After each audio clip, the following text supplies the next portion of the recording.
berani nggak propam mengecek seorang jenderal? Terungkap, anak ex-Kapolri terseret dalam kasus Vina Cirebon hingga mengendap hingga 8 tahun, bikin shock. Sebelum lanjut, jangan lupa untuk like, follow, subscribe, dan share, karena berbagi itu indah. Halo, selamat datang di channel Suara Hati Sang Istri. Berita kali ini kita akan bahas tentang anak ex-Kapolri diseret-seret di kasus Vina. Alvin Lim tantang propam karena perlu diperiksa. Siapa ya anak ex-Kapolri ini? Lalu kita bahas ya. Kasus Vina Cirebon semakin bias kemana-mana. Bahkan baru-baru ini pengacara dari LQ Indonesia Law Firm, Alvin Lim, seret-seret nama anak ex-Kapolri. Selain itu, Alvin Lim juga tentang propam Polri untuk periksa atas dugaan terlibatnya anak ex-Kapolri, di mana anak ex-Kapolri itu bernama Adi Pipit Agustiadi Bahtiar dan merupakan mantan Kapolres Cirebon pada tahun 2016 silam. Hal ini dia katakan agar menepis isu liar yang beredar di masyarakat soal dugaan keterlibatan aparat kepolisian di kasus Vina Cirebon. Karena sepertinya sekarang ini kita nggak terlalu fokus ke orang-orang yang terlibat di tahun 2016 ya, termasuk Kapolres ini, siapakah Adi Pipit ini? Sampai media pun tidak ada yang mempertanyakan gitu di mana dia dan lain-lain. Maka dari itu ia meminta penegak hukum Propam Polri untuk memeriksa hal tersebut. Seperti diketahui, mantan Kapolres Cirebon 2016 adalah Adi Pipit yang merupakan anak dari mantan Kapolri Dai Bahtiar. Bahkan belakangan ini Adi Pipit ia sempat menyangkal tudingan dugaan terlibat kasus Vina Cirebon pada tahun 2016 silam.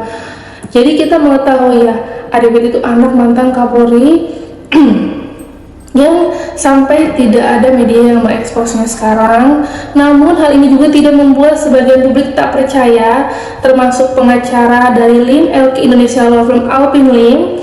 Diduga keras kata warganet ada keterlibatan bukan hanya Adi Pipit tapi saudaranya pun anak dari Dai Bahtiar yang lain yang menjadi Bupati Indramayu. Jelas pengacara dari LQ Indonesia Law Firm Alvin Lim seperti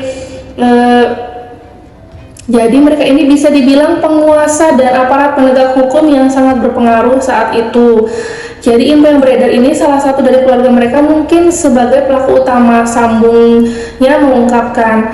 Kemudian dia mengusulkan Adi Pipit harus menjalani pemeriksaan mendalam oleh bagian profesi dan pengamanan Propam Polri. Hal itu untuk membuktikan secara terang apakah ada keterlibatan anak mantan Kapolri tersebut atau tidak, ujar Alvin Lim. Setuju sih. Orang-orang yang dulu menyelesaikan kasus ini di tahun 2016 pada kemana ya sekarang? Jadi kan banyak yang mungkin informasi terputus gitu. Sementara kan masa jabatan tuh di Kapolres Cirebon juga ada perubahan dengan jangka waktu 8 tahun. Dan tahun 2016 itu cukup lama loh.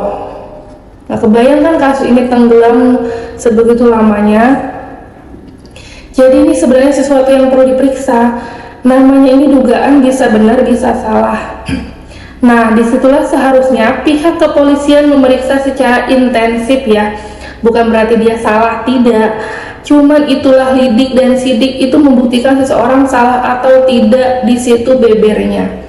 Setuju menurut saya kalau yang orang-orang terlibat di tahun 2016 penanganan kasus Vina ini tuh mungkin perlu ditanyakan di mana keberadaannya, lalu diusut kembali informasi sebelumnya, bukan para aparat yang mungkin baru ditugaskan di Polres Cirebon ini bingung pastinya kan untuk informasi lebih lanjutnya, seperti dilimpahkan kasus lah mungkin gitu. Ia juga menambahkan bahwa Propam Polri harus memiliki keberanian dan ketegasan untuk memeriksa Adi Pipit yang kini sudah berpangkat perwira tinggi. Menuntutnya juga bahwa Propam Polri masih kurang berani dan dirinya sangat menyayangkan kondisi ini. Itu salah satu pendapat dari pengacara di salah satu media yang cukup logika sih. Kenapa yang menangani kasus Vina di sini tuh agak alot, sementara para pejabat yang sebelumnya juga pasti sudah pergantian, informasinya pun mungkin ada yang terputus, ada yang berkurang dan lain-lain. Jadi ini menjadi makin lama dan larut kemana-mana. Disinilah pentingnya kerjasama dari semua pihak yang di tahun 2016 dan di tahun 2024 sekarang.